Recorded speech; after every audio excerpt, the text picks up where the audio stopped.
The most influential ism in the country today appears to be Hindutva.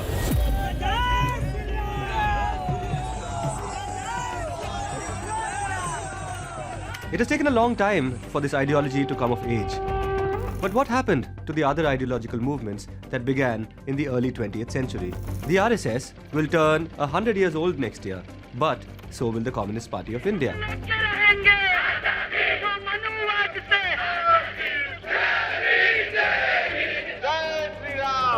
Ambedkarism, Marxism, liberalism, Dravidianism, feminism, Gandhiism. What role are these great big isms of the 20th century playing in the 21st century? What relevance do they have today?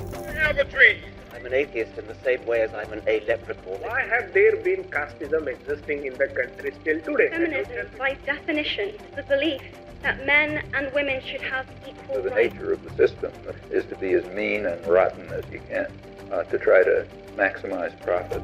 I'm Sudipto Mondal, and welcome to this episode of What's Your Ism? Hello and welcome to What's Your Ism? Now, if you've been following the show, you must have noticed that a lot of the discussions so far have been about politics, of course, but the politics of political parties. In this episode, I'm going to try and get into the politics of sport. And for that, I have somebody with me who is one of the few sports journalists in the country who writes what she wants. Sharda Ugra. Hi, Sudipto. Hi. Hi. Welcome to What's Your Ism? Thank you. I watched the program, very flattered to be here. Oh, thank you. And why are you one of the few people who writes what she wants in sports journalism? What is it about sports journalism that people don't get to write what they want?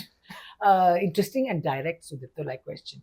No, the thing is that, as I always say, that when you're working for a magazine or a broadsheet or a tabloid or whatever it is, they want sport covered in a particular way that fits the whole parameter.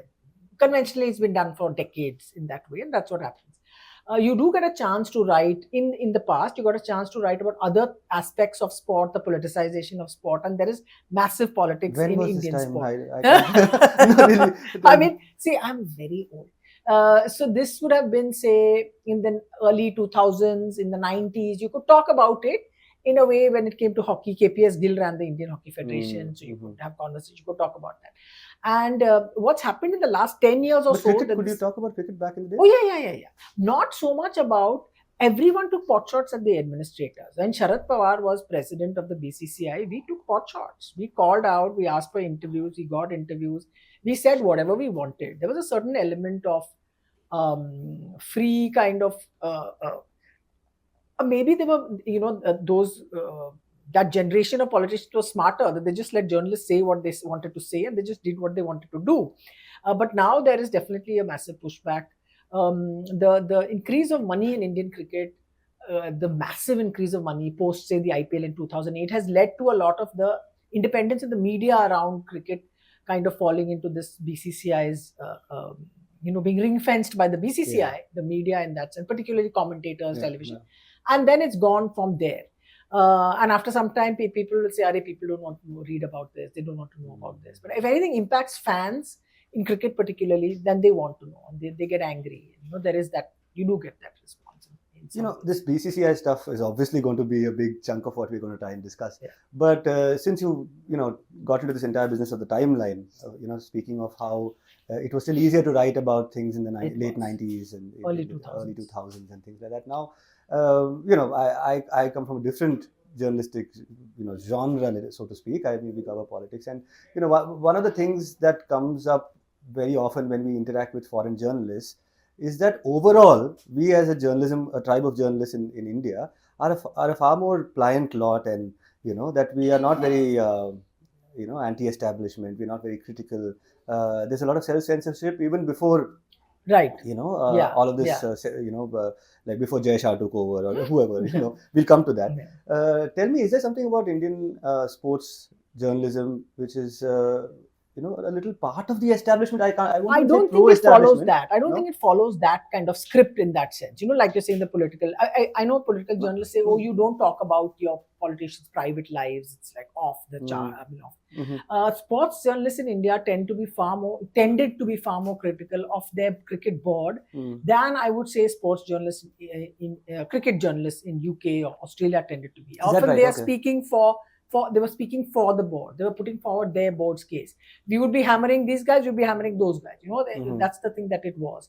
Because cricket is a very, institutionally, it's a very, someone said very interesting, it's a game of empire. So when the British Empire ran it, the British Empire's sort of rules and their followers and everything worked. And then when the Indian Empire is running it now, the financial behemoth that is BCCI, then that empire has kicked in to play. But Indian journalists always challenge their cricket board. That has to be said, always.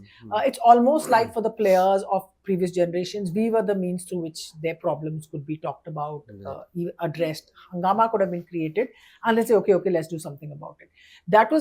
It was a very different, and I noted it particularly when I was writing about other cricket boards and how they responded to. The BCCI is not what it was, say, when I started working in journalism. It's a very different entity. It had a very different personality. It had a very different, supported very different causes. It's changed completely from there. Tell me more about that. First of all, they had no money. Okay. This is, say, you're talking till the mid-90s, there was no money because there was no money in television. Now, the advent of satellite television from the early 90s onwards is what changed professional sport everywhere in the world. Cricket happened to be one of it. They didn't know how to sell rights, and then when the South Africans came to India in 1992 and said, how much money should we pay the BCCI for broadcasting those matches back in South Africa, because it was the first thing after the apartheid regime and all that. The officials in the Indian board didn't know how much to ask for. They were just like completely flummoxed as to what is this. Normally we pay Doordarshan. Right. So when television rights kicked in and it started working, at that time the Indians were seen as sort of the maverick Asian board. They were seen as sort of these colonial interlopers who are trying to always argue about something. Jagmohan Dalmia was the leader of an Asian bloc. Right. He changed the structure of how voting was carried out.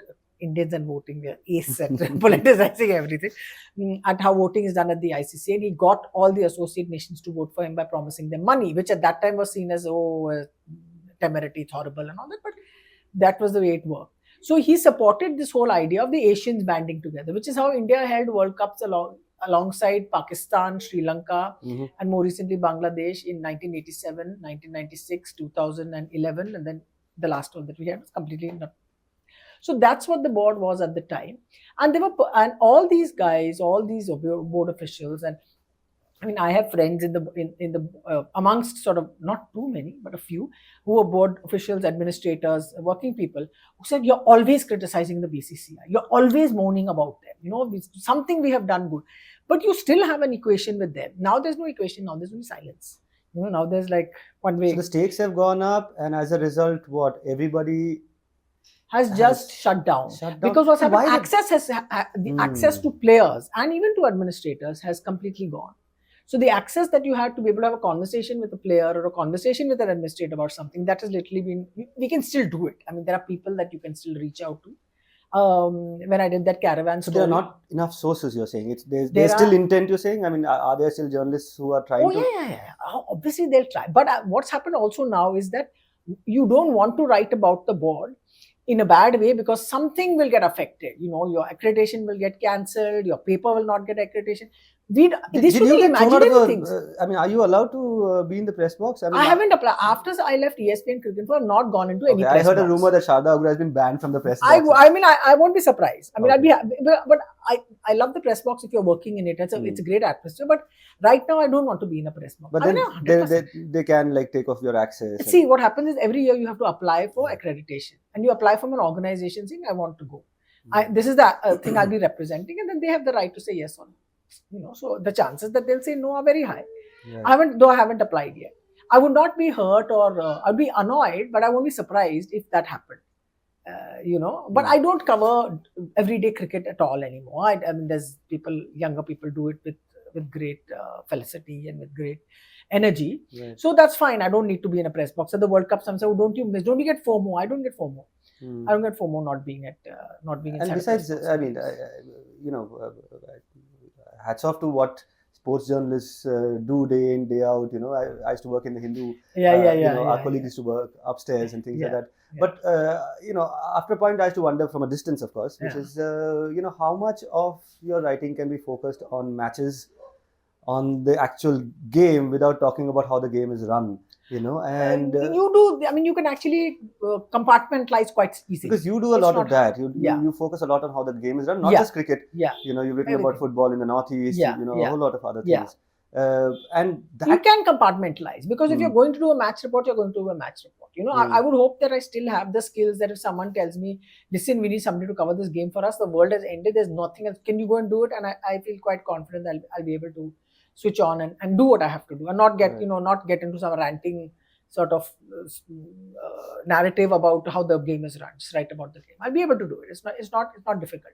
It's actually the easiest part of being a, I think it's the easiest, even though it's quite exhausting if you're doing, say, non-stop covering the Indian team and so on. There's only so many press conferences you can sit through. What you do, speaking from the most recent piece I read just, before, I've been reading you for many years, but the one that I wanted to definitely read before I came for this interview was your piece last year in the Caravan, on the BJP's takeover Yes. of The BJP's control of cricket in India, BCCI. BCCI's control Brilliant of headline. Yeah, not mine, but a brilliant headline. Caravan is kind of good with that. Yeah. So there are so many things about that piece to talk about, but one of the things that struck me is, the kind of rigor you brought into your investigation of the financial aspects of how the BCCI runs. Yeah. And that is not exactly the core skill of most. It is not my core skill. How did you pull that off? Anything to do with balance sheets and anything else with numbers other than scores of a sheet, I'm not very good at. But the whole thing is that the way to do it, according at that time, is ask people who know what this looks like. Say, okay, what is this? What is in it? What's the number that I need to look at? It's literally like balance sheet 101, balance sheet for dummies. Please tell me what is the most important thing to look at in this, and then you got told, okay, this, and you got to see the whole pattern that it had played out. I'm not great with these kind of numbers. So I told whenever I sent my copy, I said, please triple check the numbers that are there in this. I sent them the balance sheets that the BCCI had bothered to put up. I said, please triple check, because numbers are not my strong thing, which then they did, and they had a superb editing team, so that they kept it like as watertight as they possibly could. But it's the simple stuff that, as journalists, we always look for something like sort of interesting, like we'll say, okay, how much money have they spent on, paper clips or whatever. Some nonsense will be there, some figure. So you always look for that, and when the miscellaneous kind of things that they have. And I think it's the vagueness of parts of the BCCI's balance sheet that comes out. It's not even I think statement of accounts they call it. This is how precise I am about it. Is that they're supposed to put it up every year, and then for a long time there was a gap and it was not there. And somebody else had got hold of those documents. Another, I think Kezer Mohammed Ali is a reporter, got hold of that, and he done stories based on it. So I was using those stories, and his conclusions also were more contemporary and new things. And then a few weeks before the story appeared, suddenly the BCCI put its balance sheets out, and they said, oh, this is the profit they made, this is the amount of money, that whole. And because money is celebrated so obscenely around Indian cricket whenever there's a big right deal or something, I think it's important to point out what are the headlines and what's behind the headlines. In the sense that the BCCI looks after the national men's team, now also the national women's team, and the IPL, and the rest of it is, they're not really worried about the fact that money doesn't spread equitably and fairly all across their domestic structure. And there is a whole feudal approach to it as well. That why should somebody in Arunachal Pradesh be earning more than 15 lakhs a year? Because you are making that. Those players are without players you'd be nothing. No one will be interested in you. So those kind of things. But so that entire piece was about how these finances are handled. I mean, not the entire piece. A large chunk of the piece was on the finances, on how large monies are generated, but they don't trickle down. You talked about Ranji players. You talked about non-contracted players. Yes. I mean, the fact that for 10 years you're earning pretty much the same salary, it's outrageous. In a board that boasts about the money it makes, it's absolutely unacceptable. And they do all these from time to time. They'll announce, we have given this increase in prize money, this increase in prize money, that great, fantastic. It's all ad hoc. And if you add it up, you find that, okay, you've increased the prize money, but you've reduced the matches, so the salary ends up the same. That's basic maths. You don't need to do arithmetic rather. But that's not only the BJP, right? That's essentially how the BCCI has been run over the years. This entire financial... why did the Lodha Commission happen in the first place? Because it is a highly opaque Yes. Some would Yes. say a highly corrupt organization. Yes. So I understand the finances. Unfair organization. You don't know about corrupt because the money is like, I mean, the players are not saying anything. No one's protesting about anything. Right. I mean, I'm not saying they're not corrupt, but I'm just saying, Yeah.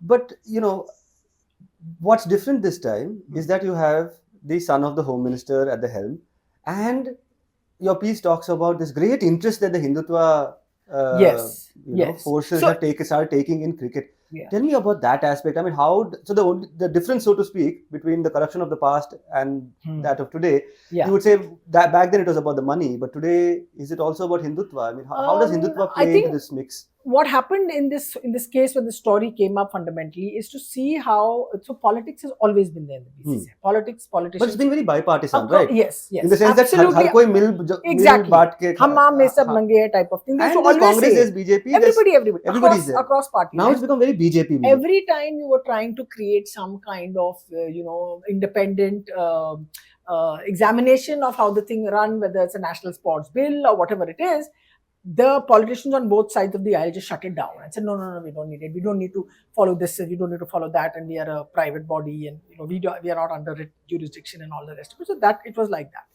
What has also happened in the last, say, 10, 15 years because of the IPL is that the money has just become this insane amount of crazy. Yeah. It's just gone into this mad level, which they advertise so prominently. And you're looking at, say, from 2016 when Anurag Thakur took over as the president of the board. I would say in the last 5 years, it's literally been a political ideology that is sort of spread around the BCCI. And when that headline came first, I thought... What do you mean by apolitical? I mean, when the headline came first, I thought BJP's control of cricket in India was a great headline, but I said maybe they overplayed it a little bit. Maybe it was a bit much for the story that was written, which is essentially about, it was about Jai Shah and his way of operating, but it's also about the... Then came the World Cup in November. This was published in September. And it was like literally that headline was coming to every single day, going by what the headlines were there, about how...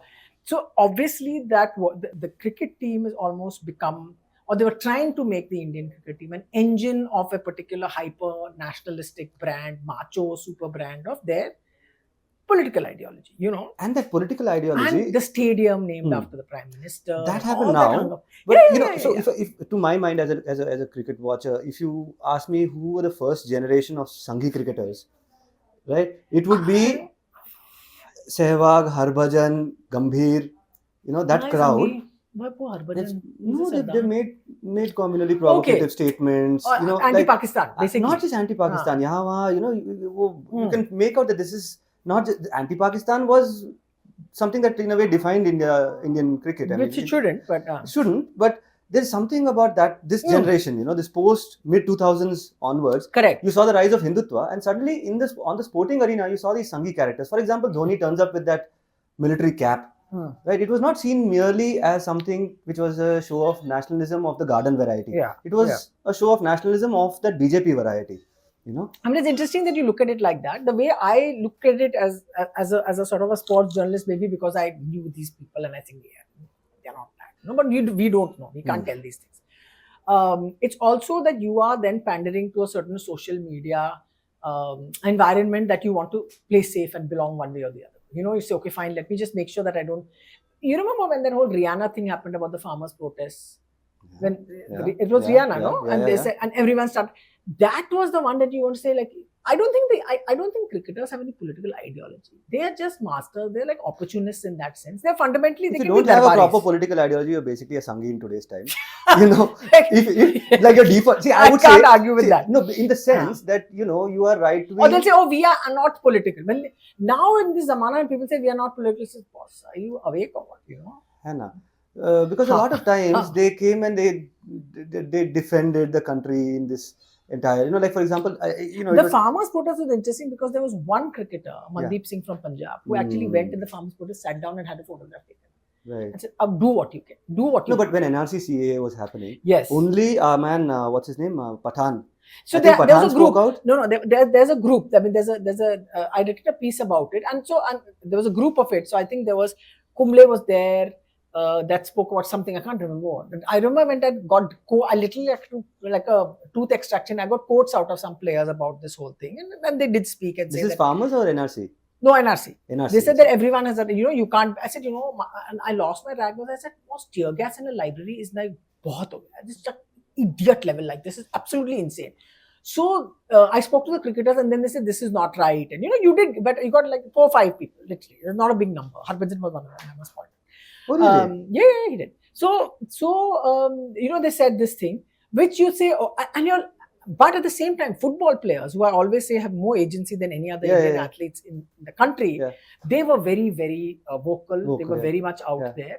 And they don't give a rat's ass about what social media says to them. They don't care. They're like really tough, independent-minded people because they are not... They also come from a different strata of society. Yes.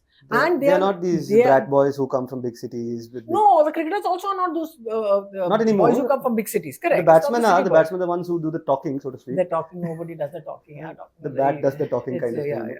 So the footballers play for clubs. They are not beholden to any cricket board. They're not beholden to any larger organization. They are beholden to themselves and their skill and how that operates with the various clubs that they play for. Whatever. Right. So it's not as much money, but they certainly do have a lot more freedom and to sort of speak out and say what they feel like. And these are Kerala football players. They're the most outspoken. Yeah, Kerala, Northeast also. Northeast also. Yeah. Like Chetri, one of the things, it gave us goosebumps when it was happening, because all of us were stuck inside the house. Yeah. And Chetri was the only guy who spoke about those bodies floating up in the Ganga. Yes. And I think Kohli made some noises at that point. I don't know. Kohli, I don't know. So the social media, their social media personas are just, it's like a commodity for them. And that's like a And Chetri gives away his Twitter handle to a bunch of people saying, please tweet information on the COVID. And we want to help and we want to do that. That was just massively. And that is a football thing, you think? It's a very... I know that, for example, particularly the non-famous star cricketers, the guys that are there at the ground level, state cricketers. I know a lot of cricketers from Mumbai City, Bombay as such, which we say is the best Ranji Trophy team in the world. Ever. So they also did a lot of work in doing community work and helping people and whatever, but they don't get headlines because they're doing the work. They don't have time to put on their Twitter handle and send photos and all that. They're doing good work. The cricket community came together for people that were in distress and that. But this is not institutionally, it's not like the cricket boards. It's just average people doing average things. And if you did a story about it, then it came to. But the very famous ones, you didn't hear too much of it. You didn't, and you just felt bad and you just felt saying, and this is as a sports journalist, you discover that there's a complete disconnect between their skills on the field and what is outside. And it's the people that are not so famous and not so starry who have, people say, no, they've got a lot at stake, so therefore they cannot talk. And also, the people who are earning very average money, as if they don't have anything at stake. If their life is finished, if their income, if they go to jail or something like that, what's going to happen to them? What's that? You're protecting somebody's like some Arabpati, Kharapati you're protecting, that's a bit much, please. I'll ask you a cat person, dog person kind of question about Indian sports, okay? What is a cat person, dog person? They say there are personalities, people who like dogs are certain kinds of people. Cat. I don't like but cat. Because cats are not... I'm not a pet person, but okay, go on. But if you were to take it in the Indian context, the cat and dog question would be cricket and football, right? Saying that there's an essential quality, there's a certain kind of person who becomes a footballer, there's a certain kind of person, a mentality, a certain ethos, that football is when you say outspoken, this is something that has defined footballers across countries, and you have an Mbappe who had a huge influence on the French election supposedly. What's his name? Gary Neville and all the English football players, Marcus Rashford and all those guys. Going back in time, these are people who... Socrates. Exactly. Okay, now... and Pele was such a disappointment that way. That's the thing. But anyway... Because he became this branded, he became commodity. The moment you become commodity, it's gone. You've lost your sense of self in that sense. But they would say about cricket that it is a very selfish kind of a sport where it is a very individualistic sport. I like it. No, it's a very cat personality sport. Is that true? Listen, first of all, cat personality. Cats, there's a great thing about cats and dogs. Dogs have masters, cats have staff. So cats are independent. Cats don't care. Cats are not, if they don't be nice to you, they won't be nice to you. They're not needy, affectionate. So maybe you've twisted the thing around a little bit. Our cricketers, see, the cricket was fundamentally a game played by the middle class everywhere, not just in this thing. And in England, it's working class connotations are different, bowlers, batsmen, or batters, whatever. But still gentlemen overall. Yeah, but you know the thing about Indian cricket, which I love greatly about it, and is that it basically took a game from England and it turned it into an Asian game. And said this is how we play it. It's not regimented, it's not structured. We play it on the streets. We play it barefoot. It's a highly sort of almost capital intensive game because you need pads, bats, shoes, Yeah, whatever, yeah. whatever. They said we don't care, we'll play. So look at the non-logic of the fact that India and countries in South Asia became cricket obsessed. There's so much of investment you need to put to get your kit ready. Football is just a ball. But cricket was able to do that and break those boundaries and whatever. And that's what challenges, in a way, to start with, that's what challenged the England and Australian sort of way of looking at Indian cricket. And I feel a lot of older people, a generation older than me, mostly men, sort of they thought that we have to play a particular kind of cricket. We have to play the Australian way, or we have to play the English way, or what is correct or not correct. Yeah. And Indian cricket is completely diametrically opposite to that in terms of state. How do you play? What's the game? What does the game mean to you? Yeah. You know, we play it. England plays it in a season specifically. Australia plays it in a season specifically. We play it 12 months of the year. We will play it at night in the summer. We will play it early morning. We have hot weather tournaments. We don't care. We just play everywhere. So that's one thing about cricket that is there. It's become a much more democratic game because of the IPL, because of television, all the rest of it. Is it a selfish game? I mean, interesting that you say this question because everyone is seeing now, you know, in the 2020 World Cup that just ended, Ambati Raidu, who is obviously some rebel type of personality he has, and he just starts saying all these absolutely outrageous things. He also has some political backing. I mean, in the sense he does. I didn't. He comes from a political family. Huh? Okay. Yeah. So he started saying it's a revolution and all that because there's some time when he just went absolutely. I think he was talking about how Rohit Sharma and basically saying that players are not obsessed about getting their 50s or their whatever, and they just go out and play to that role that they have to perform and everything. We may see that change coming about. It's a 2020 phenomena. Younger players play differently, etc., etc. Are they more? I mean, I think in cricket, what has happened? I was trying to think why doesn't happen in English football that English footballers are not afraid of saying what they feel like because they won't be charged with cases. They won't have ED raids on them. So that's as the number one sport in a country. Football is the number one sport in Britain. They can speak their mind against government policies and they personally won't be affected. Other than say sponsors will cancel on, which is fine. It's not great, but you're not going to have your house raided. You're not going to have. This is the fear now of EDIT kind of a thing, and either it's just self-censorship in that sense that you don't get into it. So I'd asked once Ian Chappell about that. How should a player take up a cause? And Ian Chappell was a big rebellious Australian captain, fought against lots of things. Great captain. Fantastic cricketer, and he said I advise athletes in their when they're playing not to get involved in causes because it will just distract from you. But he's a player who he played in the 70s and early 80s, first half of the 80s, I think. And so this is another age where everyone wants to be out there and put themselves out on social media. So who knows what? Because you're taking up causes to benefit you financially, basically. You're not taking up a sort of a dangerous kind of a cause. Right. So he said, after you quit, then you can take up whatever you want, which is fine. But I don't think any cricketer is going to be bothered to do that in the sense. If there are causes which have, I mean, the two causes I suppose that has in a way penetrated every sporting conversation today is the conversation around race and gender. Yeah. Okay, and I think for the rest of this discussion, I want to focus on these two aspects. Let's start with the gender question. And the first question, though, I don't even want to ask you a question. Just shoot from the hip. I mean, what are the the most important pain points that you want to address in terms of gender in say cricket or sports in India? We've had a couple of incidents. Because often, people, I work with a team of feminists, and a large team of feminists. There's people like Dhanya, Pooja and all of that. And often I've been schooled into understanding the point that the question of gender is not just about assault on women or, abuse of women. It's far more structural, it plays out in subtler ways and all of that. But for you, what are the real big...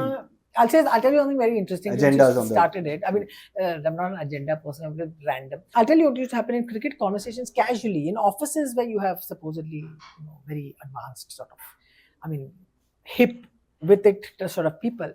You'd hear the word rape used very casually. Oh, our team got raped today. Oh, there's a rape. Oh goodness, yeah. That is such a common thing I've heard I'm people say. saying, Yeah. I mean, what is Yeah. this? Yeah. I remember saying, this is at least say about 10 Locker room years, talk, huh? 15 years ago. Not even inside the locker room. That's Yeah. It's like, and you're saying, are you listening to what you're saying? And I had to actually explain someone. I said, go ask a woman in your family, your girlfriend, your wife. What does it mean to be raped? Yeah, and ask or your mother that is it okay to use this word in any other context other than what Apart it from is? that. And then they were just stunned because they went and asked the women in their life and they were just shocked.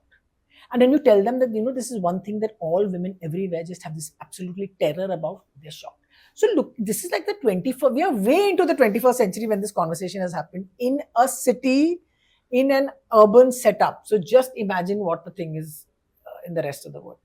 So the battles that women fight, athletes, in the wrestlers case, you cannot even get into how vile it is and where it is now. I have a great theory which I've started using now, saying that Indian sport treats its athletes like the Indian government treats the public, like the mass public.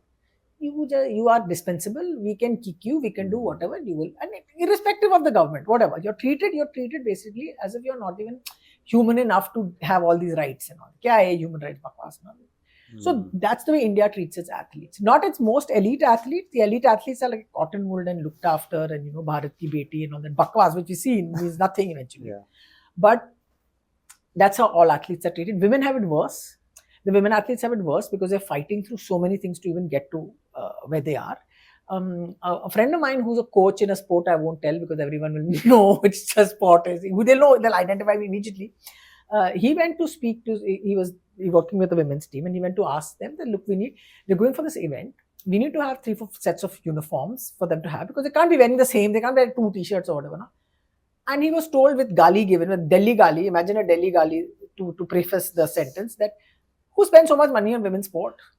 On women? Does anyone spend so much money on the women? So and this is like a few months ago I heard of this story. So look at the people that are running sport. The problem is not if there were women that are if women's sport was being run well, it was being done fairly, that by the time an athlete reaches the sport at a particular level, the playing field would just become a much safer and a better place to be in, and a more inclusive place to be in. Whereas now, these are the people that are running it. It's like these large bunch of patriarchs whose minds are stuck in the 1400s or 1500s or wherever. And that's what they report, that they are doing you a favor by giving you a t-shirt. They're doing you a favor. So that's it's an undemocraticness of it all. Like I'm saying, that's why it's like how government treats its people. And when the women have it, of course, 500 times worse. And it's at that bottom level. But Jay Bhaiya is saying that he's doing a lot for women's cricket and all that. Yeah, there are two. Your story, News Minute only did that story about that Kerala coach. Yeah. Tell me what has happened about that. No, so tell when me. we wrote the story about that in Uttarakhand, about that horrendous case of the coach going after more than one young woman athlete, minor age almost, what happened? Nothing. We have appointed a POXO committee in which there are only men and there must be one woman token. I mean, this is the approach that you have because you're running it like you're running a business, family business in that sense. You're doing it like that. There is when there is something for a structure to actually be meaningful and come into place, it's not by throwing money at people. Throwing money is going to make the headlines, make a few bunch of people happy. It's not going to create systemic improvement. That systemic improvement is not there. And this is not to say that there are not good and great people working across Indian sport. There are people that work, development coaches who don't get too much of notice or attention. They're pushing, trying to find good players. They're there. There are tons of people like that. But there is no systemic sort of pathway to award them, reward them, to get people to. Why isn't there a committee that runs women's cricket in the board in the Indian cricket board? That is what I was about to ask. They'll put up a committee, but they won't put women on it. Why? What's the problem? What's the issue? They don't even have an ICC properly. Yeah. I mean, There's no complaints committee now. Yeah. At Correct. the moment. That was what was written in your piece. Yeah, but they may have put in some recently in the and they may have. I'm not sure. They may have. Oh, great! This is your impact of your work and all. This is all bakwas.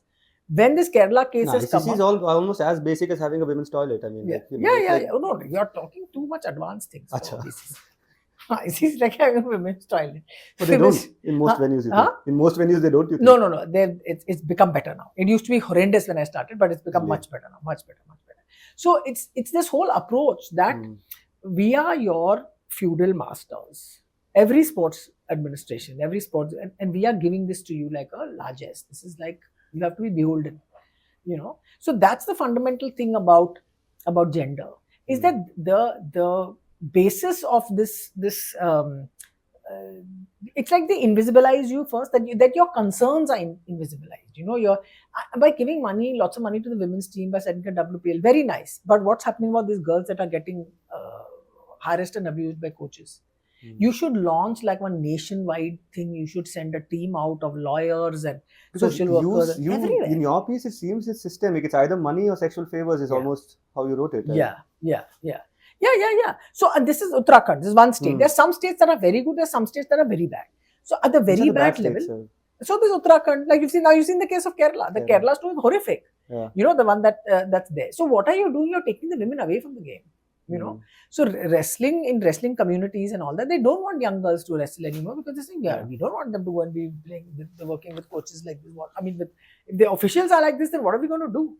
And parents go everywhere. Like the parents feel that they don't have enough confidence to send their girls out to play in other. I met a woman, I met a lady who had come, who was a mother of a wrestler who had come to an event in Kolhapur, who was invited. So we were very well looked after, but I don't go, my daughter doesn't go anywhere without me. Now that's not a reasonable way to build a career. Would that be the case in, say, tennis? Would it be the case in athletics? So Yeah. everywhere. Yeah. I mean, athletics apparently is notorious, but these are old stories. I mean, maybe there's a new story. There are more women in athletics, and Correct. So, what happens in these Olympic sports is that it's as important to send a women's team as it is to have a men's team that is competing. It's part of their mandate. And you have to that starts from the taluk level, the district level itself. Like you have because to have others you not get. I mean, they don't have very good structures in this. I mean, look at the Indian women's football team. They played the Indian women football players last year. I think they had their league in May, if I'm not wrong, in Ahmedabad, and they were playing matches at 2:00 in the afternoon. I mean, it is ridiculous that you could do that. It's these kind of things also. That's there. It's like basically you're almost, we have to do it, because otherwise FIFA will say, where are your women? Do they have a league? Do they not have a league?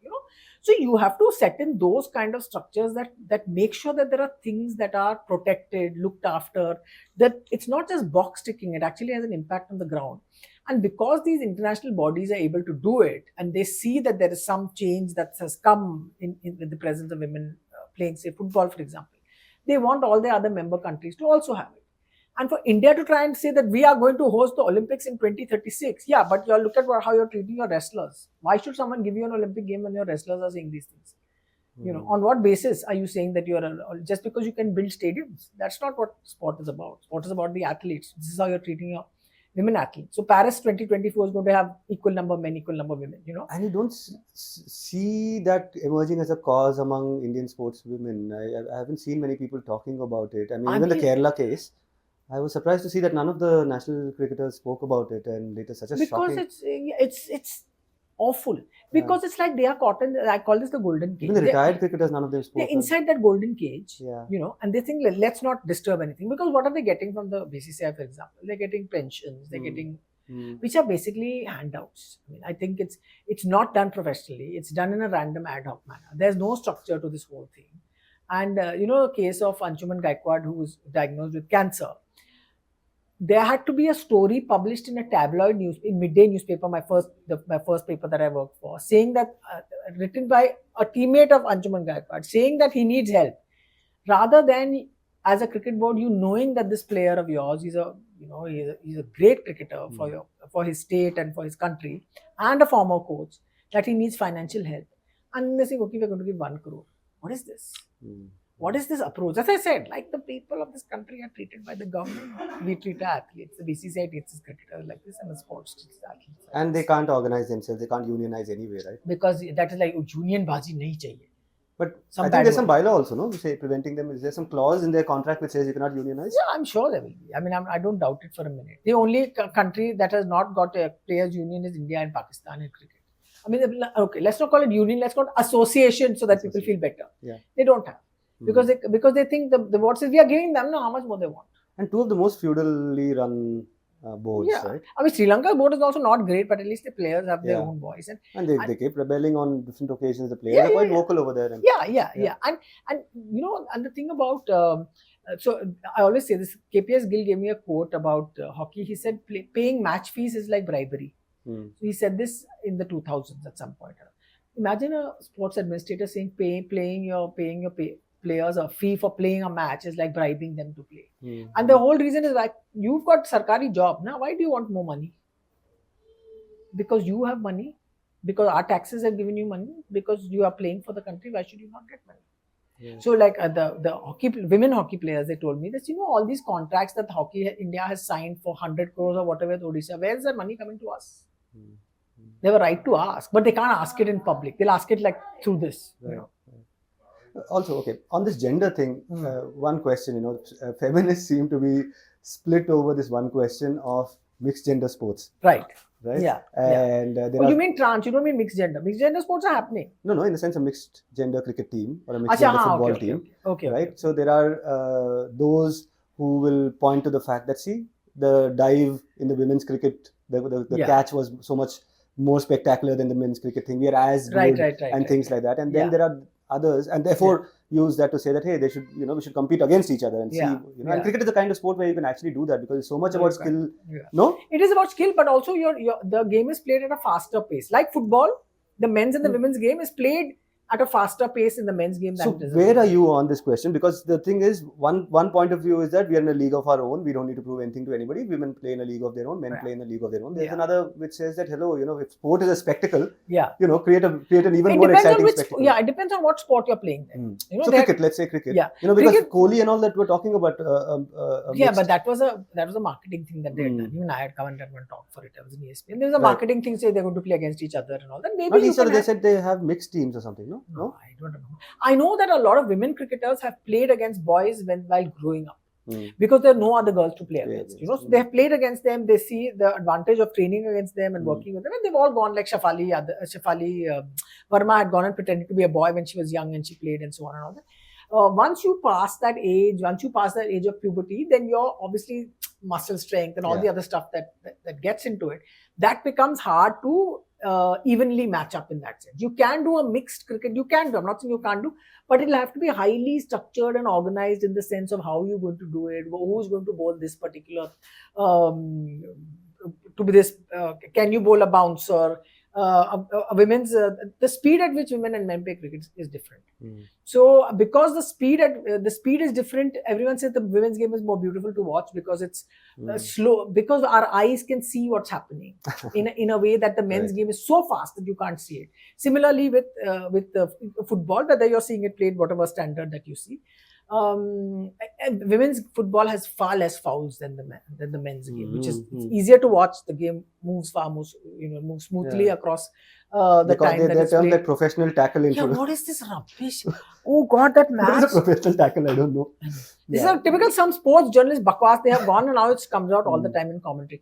And only this, what was that match? Germany versus I think Spain or something in the Euros. It was horrific. They had some 21 or 11 or 15 yellow cards.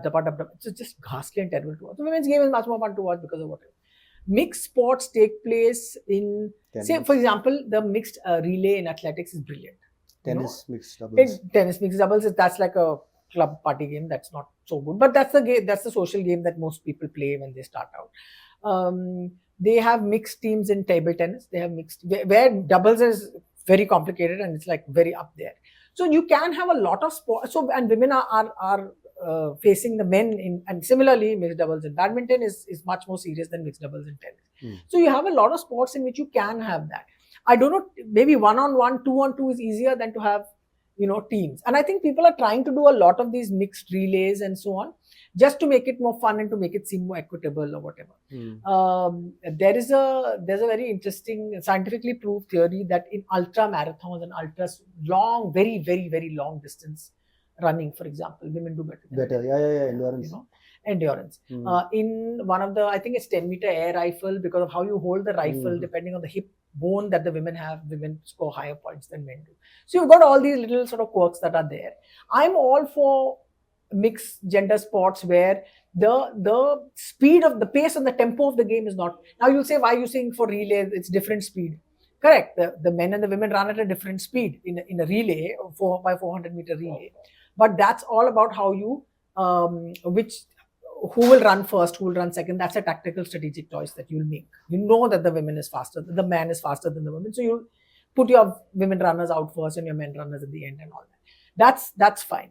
But the mixed football team, you would have to ask the men to play slow. The women will get insulted if that team has 5 or 6, like in a team of 11, depending on quotas. If you have say 5 women players, the opposite team also has 5 women players, right? And the whole contours of the game change. Yeah, but in cricket, what do you do in that sense? Because you'll get tackled by a male defender far more ruthlessly than you might get tackled by. You might get professional tackled by whatever, and so you have to see all these kind of things that are there. Maybe at a level below a particular age, before boys start shooting up in height or whatever. I could be wrong. I mean, but scientifically you can check.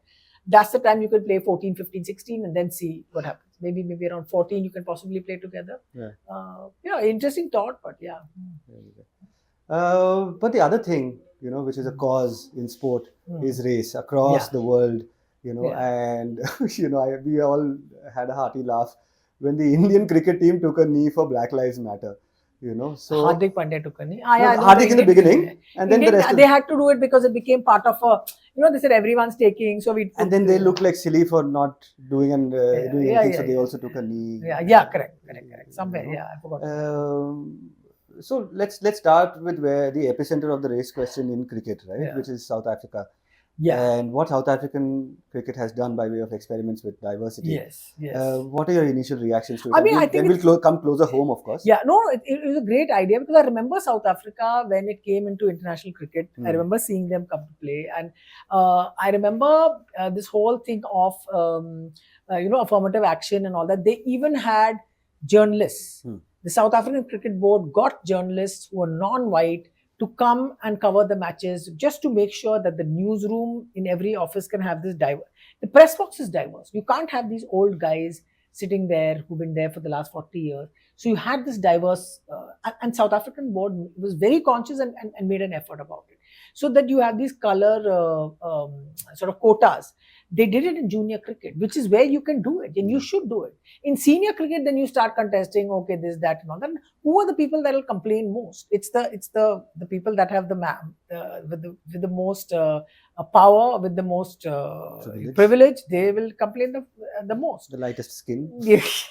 Yeah. So it's a conversation that must be had, and it's a conversation that you can talk about. Except in India, if you say anything about Dalits and all that, it's like. No, not happening. Not happening. And it's such an irony that here's a country that was banned for its treatment of its socially marginalized, racially disempowered population. Yes. It was a pariah in international cricket. Sporting pressure made it change. I mean, sporting pressure played a part in changing. And look at the amount of correction that has happened there. Now today, based on what is happening in South African cricket, there are questions being asked across the world. Yes. They're asking questions of the Australian board. Saying, where are your Aboriginal players? Yeah. Right? They're asking, where are your immigrant population which plays cricket? Where are your Indians and Pakistanis? And to think that South Africa would be setting now an example, right? Yeah. And good, you brought up the question of Dalits in India. So obviously quota conversations invariably first and foremost get caught up in this question of merit. Yeah. Some chacha will stand up. I've gone for a conference somewhere. So my uncle from army said, we are all on merit. So I was being polite, so I didn't say anything. And no one asked me, so I sat quietly. Surprise. And I wanted to say, Acha sir, you are officer or you are Jawan? Who is officer, who is Jawan in the army? Tell me what merit you are going to do now. So who's the fellow who goes and gets shot at first? Is it you? Yeah. This Agniveer that is happening, officer is going to be Agniveer for 4 years. No, then what is it? At most, an officer's life is at risk in the first 10 years because he's in a field posting, after he's sitting in an office. And so merit is the thing that will come up. Merit is the thing that will be there. What they will try and also tell you, the other argument which comes, sometimes it works, sometimes it doesn't work, is that, say for example, in Indian cricket, this has not been audited, this has not been checked, this has not been studied, which I think it should be. is how many more of scheduled caste, scheduled tribe, OBC, Dalits athletes you might have in other sports. Yeah. Because it's literally like they see that this is where we have a chance. We can be fairly, our identities can be invisible, but we won't be, we will get into the structure, which is the Yeah. Sarkari structure of Sai Academy, so Falana Damkana, all that. Yeah, You know? so this thing actually was researched to some extent, and there's been some commentary on other sports, but particularly athletics and Hockey, the so-called hockey, football, these so-called subaltern sports, and how those sports survive because of patronage from bodies which are controlled by the state. right. And in cricket, yes, it's a proper company. It's Yes. a corporate entity. no, it is still a feudal supported by a family. Yeah, but so yeah, supposedly it is semi-feudal, semi-capitalistic. Yeah, correct. Supposedly it is something that is this thing. Yeah. And that is They cannot get their head around it. They cannot just understand. You have to see cricket people having this conversation. It is not possible to have this conversation with them. Yeah. It's like conflict of interest out. They did not understand. This also they don't understand. No, but that is something that even South Africans don't seem to understand, because the conversation, so much of writing around South African cricket is about, this particular great white player lost out and went away to England. Please go. That, of course, that you and I can say. But then the statistics also show that there was a research, a study conducted where they found that after they introduced quotas, they went from number 7 to number 2 in tests. I mean, that they're their showing you statistics those have actually things. improved.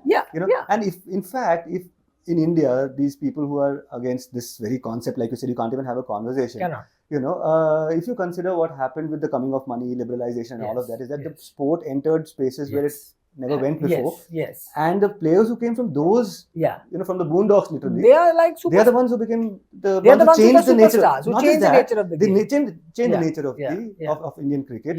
These small town boys who don't speak in English, as opposed to Ganguly's boys, or even before that, Azhar's boys. Ganguly's were small town boys. Azhar's boys. Azhar's team was entirely this, big city, Bombay, Delhi. Not even Delhi as much as Bangalore, Bombay. That domination. So that is itself evidence of the fact that diversity works. But no, you can't. And the thing is that we don't know. Like literally, I'm glad that there's been some research done. Please, after this, tell me, lead me to it. No, I'll give you the reference. Right? I'll just pull it out from my notes. It should be somewhere here. So so Gaurav Bhavnani and Shubham Jain in May 2018 pulled out this piece in EPW. It also a shorter version appeared in The Wire. Yes. Great analysis. They saw that out of again Hangama there was no, like people went bananas. People went bananas. So Nissim had also written a piece, no? Nissim, no? Nissim Datta. No, the one who's in that university in Canada, Nova Scotia. The Hindu article that was there. You remember? I remember S. Anand doing it in, I think it was an Outlook. That was in the early 2000s. And Bawal Mach Gaya, because some Australian journalist also picked up on it and wrote a commentary, and all Indian players were screaming and shouting, saying, but this piece is so interesting because, of course, they go into statistical analysis. And one of the things they come up with is that in the last, 60, 70 years... They use a South African example, you're saying? Oh, no, they look at India. Okay. And they found 4 Dalit cricketers, test cricketers, among 300 who played for India. And the thing is, they will not even identify as. The thing is that because this is such a prickly issue, they don't identify or speak as confidently or whatever about. Vandana Kataria, the hockey player, had that her house was attacked, and some last time when we didn't. So they'll not stand up for that identity as well. They won't identify clearly and say, this is who I am. Now a boxer might, a football player, you don't know. But you have that also, that there's that little bit of, we are not telling you, it doesn't matter. We are all equal, and you'll get into that kind of a conversation or whatever. So, that movie Mukkabaz, which is a very interesting movie about boxing. I spoke to the script writer of the film, and because there's some story in it about this, either it's in Banaras or it's somewhere in UP somewhere, it said that there is this Dalit coach who's training all these kids, just to say that boxing. And you'll go out and you'll compete and you'll make a life for yourself, and it's a road to social mobility, so on. And so I asked the scriptwriter, I said, look, who are these people? Is it true? He said, yeah, it's true. I said, who are these people? Tell me. He said, no, I can't tell you because because they don't want to be identified as such, just so that there will be sort of this thing on them. There'll be a extra focus on them, Yeah. and they'll even then. In any case, their situation is very bad in parts of UP, that they'll get absolutely pounded down on that, so they don't want to be identified. The same thing with the media, right? There are Yeah. Dalit journalists, for example. Yeah. There may be a few here and there, but we just don't have the numbers because nobody will speak out. Yes. But they yes. found 4. So, what was his name? Palwankar Balu. Yes. But His brother, his family. You know, yeah. that Yeah. pre-independence That era. Yeah. Okay, then you have Kamli, Yeah. Bhuvneshwar Kumar. I think it's and- Bhubaneswar is OBC or whatever. no, I don't know. Bhuvneshwar is supposedly SC. Yeah. Eknath Solkar and Yes. Karsan Gharvi. Post-independence, just 4 Yeah. Dalit cricketers. And you don't know if they will stand up and say, yes, I am.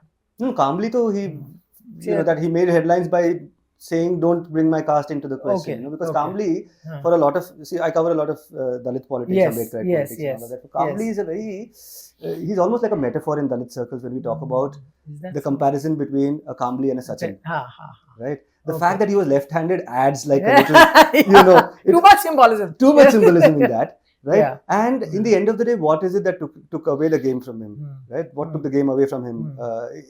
It was this so-called behavior Hmm. thing, you know, and then the question comes therefore as to what is acceptable behavior, because if you Right. look at this post-diversified Yeah. period of Indian cricket, you had all these bad boys emerging, Yeah. Really. right? Yeah. And that really changed the nature of the game. Yes. So did Kamli come a little ahead? You know, who knows if Kamli had Interesting. come in, Yeah. you know, in the 2000s, And if he was, a bad boy. Yeah. Because Sachin's entire thing was every parent is saying, be like him. Yeah. You know, Yeah. be this good boy who doesn't Yeah. speak. Yeah. You know? Doesn't speak. You know, That's a bouncer. No, that's a Yorker. is it? You know, when has he ever spoken Yeah, on something yeah. significant? I mean, Yeah. you know, despite being in the Rajya Sabha. Yeah. Oh, please. Yeah. Then, You know, so Kamli, you know, as this almost like this urchin, you know, as opposed to a I mean, Sachin. Kamli was, say, I'm telling you a cricket point of view. Hmm. What you're saying is an interesting thing about his being left-handed and all that. That what Bombay cricket does is look after its own as much as it can. It's very, very parochial and insular. I believe in For- Bombay, there's Ah. some chawl in which there's this, you know, graffiti Huh. saying, Kamli hame maaf kar do, we failed you. You know, and Please lead this, me to this it. I want to actually, if I ever go to Bombay, this thing, because there's this now a political leader, he used to be a student leader, Rahul Son Pimple. He comes from Maharashtra and things like that. So he told me about this Kamli story. Okay. You know, saying that there's this entire thing, because he was also booed a lot, and he was Yes. towards the end of his career. Yes. You know, and so there's Massive yeah. talent, like massive. Yeah. I was going to say in any other country, but you don't know what would have happened to him in any other country also, depending on. So, Kamli, in a way, this whole Mumbai cricket, I'm not saying that they're caste neutral or they don't know, but I'm just saying it's very insular and it tends to look after its own. So not the top people, but everybody else around him who knew him, his coaches, they really tried to help him get out of it. You know, reporters, story karo, ye karo. So all that also happened. But Kamli was his own guy. He was like, I don't care. He was not the best advertisement for a cause, let's say. Yeah. Or So he was his own guy. Yeah. And I remember I had gone to interview him, and I got to meet his parents. His father used to work in the garage in the company where my dad A bit of a Mike Tyson. Huh? He was a bit of a Mike Tyson, Yeah. opposed to an Ali. Yeah, correct. You know, correct. we wanted an Ali, but we got a Tyson. Correct. Yeah. We wanted Ali, got a Tyson. And his father used to work in the garage in the company where my father used to work. So they said, okay, this is where they stay, and I went and met his family. This is in early 1990s. Just he was going to play for India. He was a completely colorful, fun, friendly fellow and everything. And so his mother says, are you going to go to that event? Are you going to go to this tournament that they're going to play in Sharjah? I said, yes, I'm going and all that. She said, tell Vinod to behave himself and to talk nicely to everybody. So, you know, that was her message from me, because I was going, and I don't know, he was in some hotel or wherever he was. He had said, and there were no mobile phones at the time. He'd had his conversation with his parents and he'd moved on. So he had this personal thing, you're saying Ali and Tyson. And he had this thing, you know, so you're just, but I want to see the graffiti. I want to see where it is. Yeah, I want to mural. too. I want to as well. You can break the story and then tell me where it is. Yeah. But Kamli is like that big tragedy story, right? Yeah, Just yeah. as Tyson is. Yeah, You know, seriously. just disintegrated. I mean. Really. And they'll do everything to damage themselves only. You know, whoever's on their side and wants them to do well, they'll do something. The infant terrible. Yeah. Everything. But now tell me, if you know, ever at the grassroots, you know, if you talk about, let's even say, quotas, like how you know, in South Africa. Now South Africa is a very different country in that the oppressed people are today in Yes. power. They're Yes. the African National Yes. Congress and so many Yes. other Yes. political Yes. Yeah. formations over there are helmed by black Yes. people. Yes. White people have lost political power, and Yes. therefore, by gaining political power, there's so much more They can do. They can Yeah. do, Yeah. And in India, that's out of the question, Yes. because Yes. we are still And then, still, struggling to be politically relevant. Still struggling to talk. Still struggling to have a conversation about these things, openly everywhere. As in the people with the power don't want to have the conversation. They want to do it in another way or whatever. Yeah, and so therefore in India, even if you were to say, let's do some developmental activities, Yeah. let's start grassroots Yeah. cricket programs, because if Yeah. you see, I see like when Indian politicians talk about introducing sports in slums, Yeah. they're invariably talking boxing and football, and for me that's a very disturbing thing. Yeah. Because these They are physical contact physical, sports, reduced sports. contact sports. I mean, football you understand because of the fact that it's cheap to run. Cheap to run, Yeah. but it But also it's a cheapens the contact sport. individual. It cheapens Yes. the individual. Yes. It treats him like a buffalo, Yes. right? Yes. In our areas, we call it, like, now critically we have started calling it mutte pal football, which is the Sports Authority of India will give you one pal, which is a glass of milk, Yeah. and one egg, Yeah. and Mutte. bhago, Yeah. bhago, Yeah. Yeah. So this thing of even the black athlete, Yes. why was Tiger Woods so important? Because he was playing golf. Yeah. Look what he did then.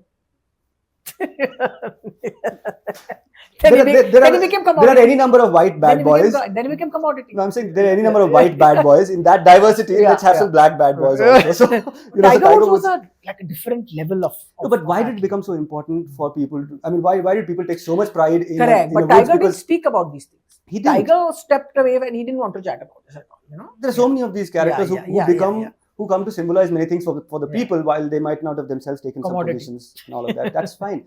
But why was it important? Because he was playing a so-called non-black sport. Serena Williams, Venus A Williams, non-black sport. The Williams, yeah. Right? The Williams sisters. But if you look at the administrative or the political will or any kind of political action towards sports development in marginalized communities, it is these sports. And what it does, because I see, so in Bangalore you have that mini Brazil, right? Yeah. That neighborhood. In the Austin town, Gautampura, which is where I stay. Gautampura, right? Yeah. So Gautampura, I've seen generations of young boys, great physical specimens. Yeah. Because football requires you to be a physical specimen, right? Yeah. And they get picked up by these scouts in the army and things like that. Correct. Or, they play for some teams and all that. And there's a burnout very quickly. By the time they're in their mid-late 20s, their legs are of no use. Yeah. They've been battered. Yeah. And then they come right back to the neighborhood, and in 5 years you see them running around, with puffy faces. Yeah. They've taken to the drink. Yeah. The drinking problem among former sports people, I tell you, at least in slums in Bangalore, because and that's what they turn them into. They turn them into these less than human creatures, who just have to go and do the physical performance. There's nothing intellectual about it. And cricket. Yeah. I mean, it's interesting what you say. The starting point of it is actually for the BCCI to do an audit of how many. It'll be a massive audit, but like I keep saying, you can run an election, boss. You can do an audit of how many cricketers there are, informal, formal, in this country. It is possible. Find out the pockets where there is no cricket. See, when this whole Lodha committee came and they said there have to be teams from all parts of the state, and they say, hey, where people in Manipur don't play cricket and all that.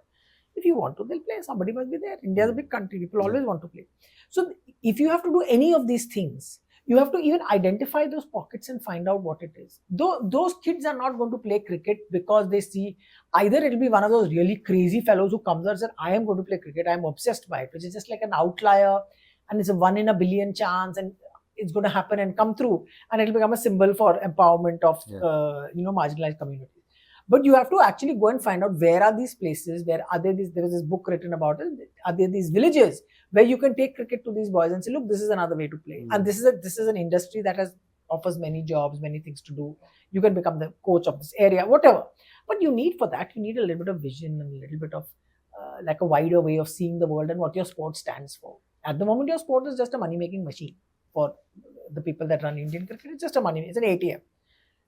That spits out money. So they don't care about these things. And they'll say, even Indian sport in so many ways, they'll say, Arey, talent will always come. Isko maar diya, usme kya hua? We'll knock you off. Somebody else will come. Don't act smart, don't talk. That kind of thing. So the Indian hockey team coach wrote a book about how Indian hockey is run, women's coach, Hmm. when we reached semi-finals in Tokyo. That book has been stopped by the court because he has gone and done pardafash of everybody. He has just exposed all the officials at the top and said, this is what they like, this is their attitude, this is what they do. It's all true, I've read it. Yeah. So, but that book is not going to be published.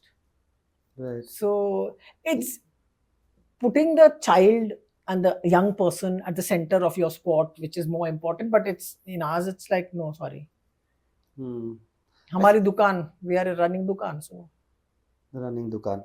But in that dukan, women's sports supposedly has seen a lot more caste diversity.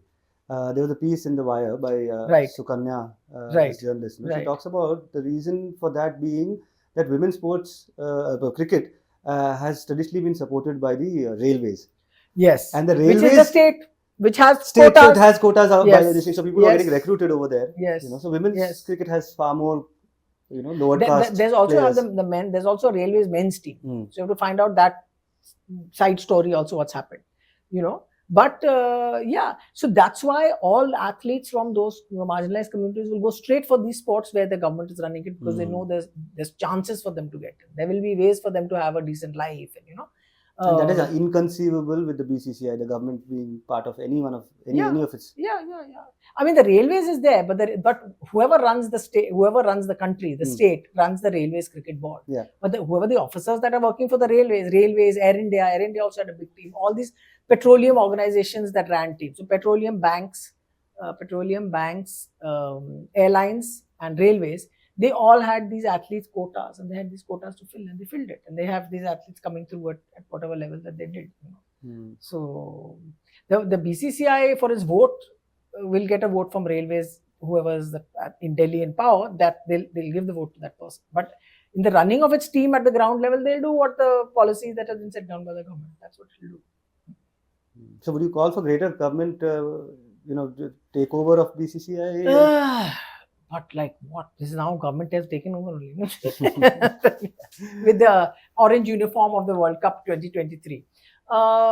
No, I mean The party in power has taken over. Has the party in power has taken over. It's not state policy that runs it in that sense. Or you're saying should the bureaucrats take it over? Vinod Rai was in charge of the committee of administrators and not particularly efficient or seamless. But what did happen is that they were able to simplify a lot of things that were made to look like a big drama by everybody else in the past and do it better. But the moment you have fanboys coming into this kind of thing, someone told Vinod Rai, asked me a question that you were a fanboy when you came. He said, no, I was not. Now, how do you say that? How do you say no, you were? It's just like he said, she said kind of a thing.